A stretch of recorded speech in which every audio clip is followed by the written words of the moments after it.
Everything you think you know about Robin Hood's treasure is wrong. You've seen the movies. You've heard the stories, Robin Hood stealing from the rich and giving to the poor. But here's what nobody tells you. There was no treasure. At least, not the way you think. The real story is way more interesting than any Hollywood version, and it's going to change how you see one of history's most famous legends forever. So, who was Robin Hood, really?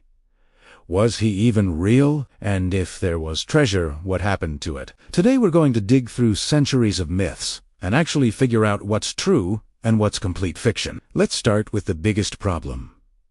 Robin Hood might not have been one person at all. Yeah, I know, that's not what you wanted to hear. But historians have been arguing about this for literally hundreds of years, and the evidence is all over the place. The earliest mentions of Robin Hood appear in the 1200s.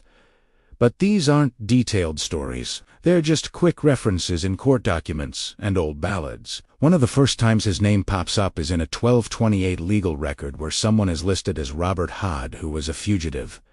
But was this the Robin Hood? Maybe. Maybe not.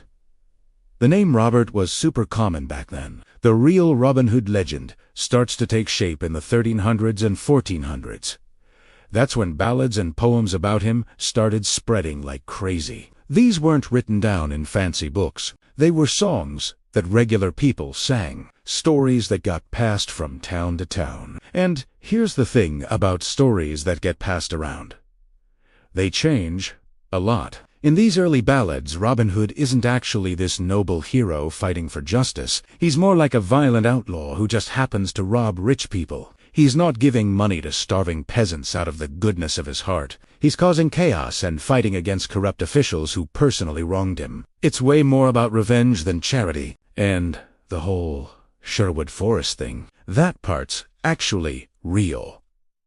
Sort of. Sherwood Forest was a royal forest in Nottinghamshire, England. But back in medieval times, a royal forest didn't just mean a bunch of trees. It meant land that belonged to the king where commoners weren't allowed to hunt. If you killed a deer in the king's forest, you could be executed. So yeah, there were definitely outlaws hiding in forests like Sherwood. That part makes sense. But here's where things get interesting. The treasure that Robin Hood supposedly stole and hid. Where did that idea even come from? Because in the earliest stories there's no mention of buried treasure at all.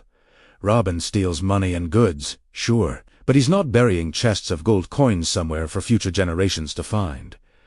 The buried treasure angle came way later, probably in the 1500s and 1600s, when the Robin Hood story got mixed up with other legends and fairy tales. Writers started adding new details. They made Robin Hood more noble. They gave him a romance with Maid Marian, who, by the way, doesn't appear in any of the early ballads. They turned him from a rough criminal into a folk hero. And somewhere along the way, someone decided that buried treasure would make the story even better. So if Robin Hood was real, and if he did steal from the rich, what actually happened to all that money? Well, let's think about the reality of being an outlaw in medieval England. You're living in a forest. You're constantly on the run from the sheriff's men. You have to feed your band of outlaws.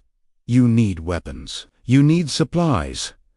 You're not sitting on piles of gold. You're spending it as fast as you steal it, just to survive. Medieval outlaws didn't have the luxury of long-term planning. They weren't thinking about retirement funds. If you robbed a rich merchant or a corrupt church official, you used that money immediately. You bought food.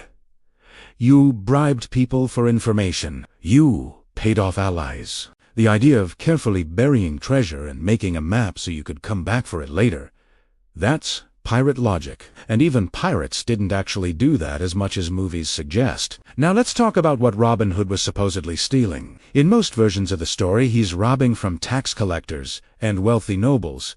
And yeah, medieval tax collectors were corrupt. The Sheriff of Nottingham in the legends represents this corrupt system. He's taking money from poor people who can barely survive and giving it to the rich and powerful. This part of the story actually reflects real historical tension. In the 1100s and 1200s, England was a mess politically. Kings were constantly at war. They needed money for armies and castles and wars in France. So they raised taxes like crazy. The people collecting these taxes were often brutal about it. They'd take everything a peasant family had And if you couldn't pay, you'd end up in prison or worse. So the idea of someone fighting back against this system, that resonated with regular people. That's why the Robin Hood story spread so fast and lasted so long. It wasn't really about the treasure. It was about justice, about someone standing up to a system that crushed the poor and rewarded the corrupt. But people love treasure stories. So over the centuries, storytellers kept adding more and more details about Robin's hidden gold. In some versions, he's got a secret cave. In others, he buried coins all over Sherwood Forest. Some stories claim he had a treasure map that got lost. None of this appears in the original medieval ballads. Here's something most people don't know. There were real outlaws in medieval England who operated kind of like Robin Hood.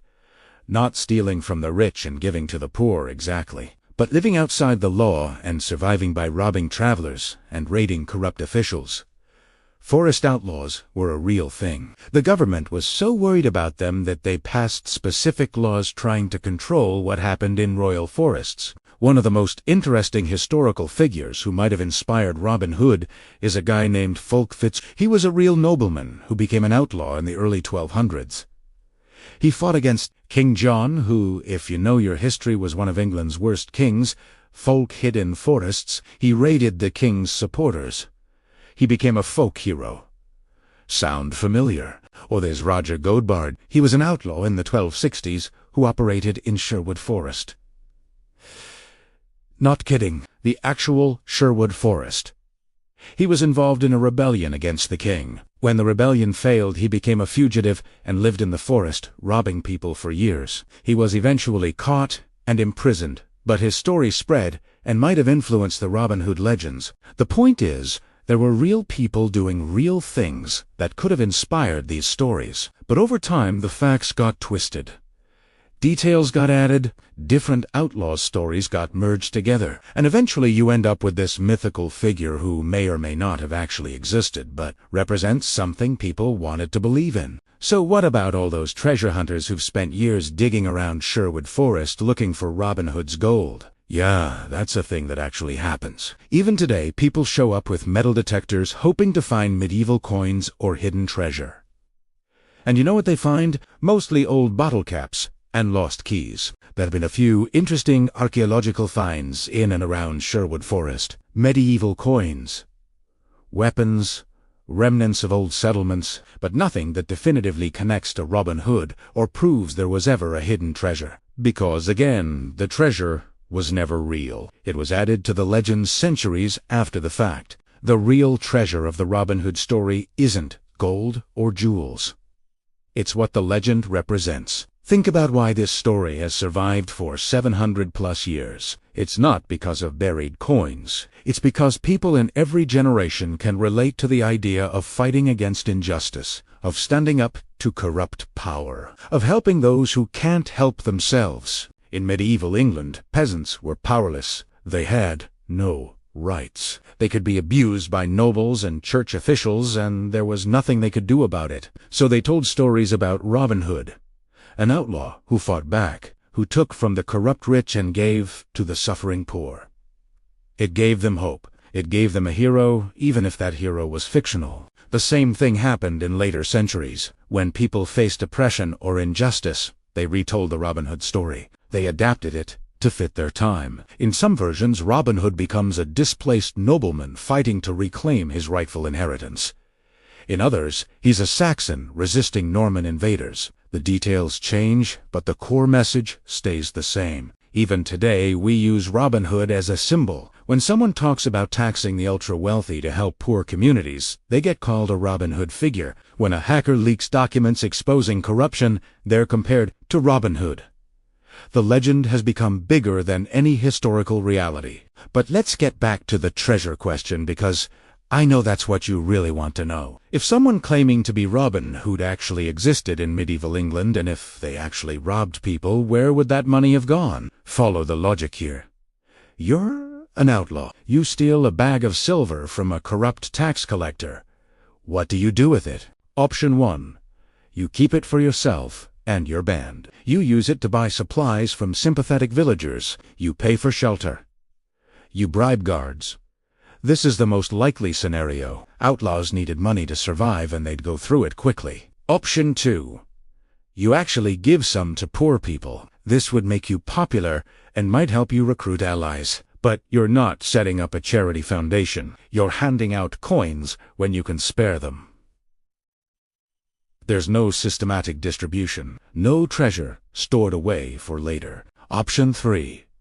You bury it for This makes no sense. You're constantly moving.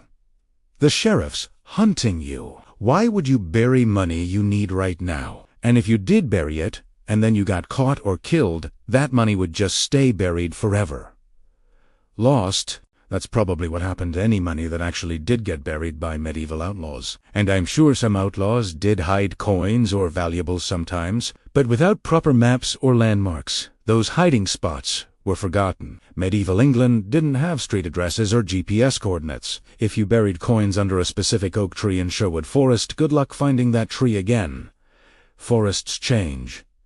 Trees die. Landmarks disappear. There's also the issue of what money actually looked like back then. We're not talking about big treasure chests full of gold doubloons like in pirate movies. Medieval English currency was mostly silver pennies, small thin coins that weren't worth much individually. To have significant wealth, you'd need huge quantities of coins, which would be heavy and hard to transport, not exactly convenient for outlaws on the run. Rich nobles kept their wealth in different forms: land, livestock, buildings, fancy clothes, and jewelry. Tax collectors might carry bags of coins, but even then it wasn't enormous amounts.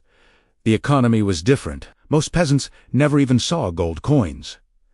They traded in goods or small silver pieces, so when Robin Hood robbed someone, he might get away with enough coins to feed his men for a few weeks.